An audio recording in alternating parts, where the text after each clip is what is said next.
DiJonai Carrington face smacked. I slap has WNBA fans fuming days after Sophie Cunningham foul controversy. DiJonai Carrington hasn't found a way out of the line of WNBA fire. The Sky guard caught more heat Wednesday night after committing 2 more hard fouls in their 91-71 loss to the Valkyries at Chase Center only days after her ejection from a flagrant 2 on Sophie Cunningham. The first came while the 28-year-old guarded Golden State's Cecilia Zandalicini, who held the ball at the top of key before Carrington seemingly scratched her face and hit her eye while trying to block a pass. Zandalicini was quick to turn her back to Carrington and bent down while grabbing her face in pain. Sky coach Tyler Marsh can be seen in the back of the video holding his hands up, seemingly coaching Carrington to keep her hands in the air while defending the ball. The incident called back to Carrington's similar move on Caitlin Clark in 2024 that gave the Fever star black eye. Later on, she jumped to get in the way of Tiffany Hayes' drive to the basket, but as the Valkyries veteran moved the ball around her body to put against the glass, Carrington lowered her right arm into her opponent's face. The 2 incidents had fans riled up about her signature moves. And another one, DiJonai collecting eye-bounds like they were bounds. One fan wrote on X, DiJonai has to be banned from the WNBA. This person don't belong in basketball. Another wrote, DiJonai Carrington always hitting someone in the face or head. She has to do a better job of controlling her hands and arms, because this is starting to look reckless. A third user wrote. Another said, Carrington is dirty AF, and she's delusional. Look how she pretends she didn't just go for an eye poke.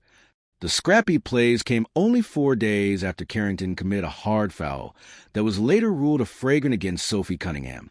As the Fever player went up for a layup, Carrington whacked her in the face from behind. Following the play, Carrington was ejected from the game. She went to the locker room and quickly took to threads, writing white privilege while tagging the Fever. The post sent fans and sports personalities around the space into a frenzy. Cunningham said the foul call had nothing to do with race, following the Fever's 90-86 win. She added, Last year, I did the same thing, and I got kicked out, and I deserved to be kicked out. There's no reason even to play that card. Carrington later explained the post did not have to do with Cunningham and the call made by officials. However, she did not clarify the reason behind the post nor why she tagged the Indiana franchise.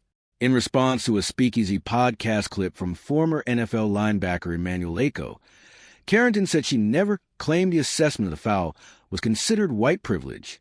Try exercising your critical thinking skills. I know you studied psych, she wrote on X.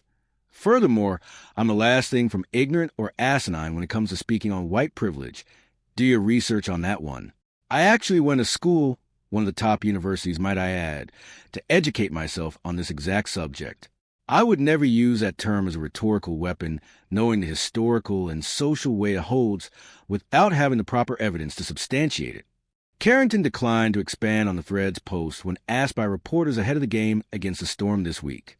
I already spoke with people who potentially will have the agency to create the change that I'm hoping comes about from not just this incident, but ones in the past, and that are obviously going to be coming up in the near future, probably.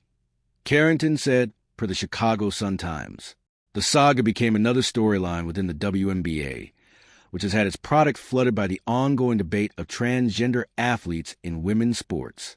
The Sky and Fever meet again on August 23rd in Indiana.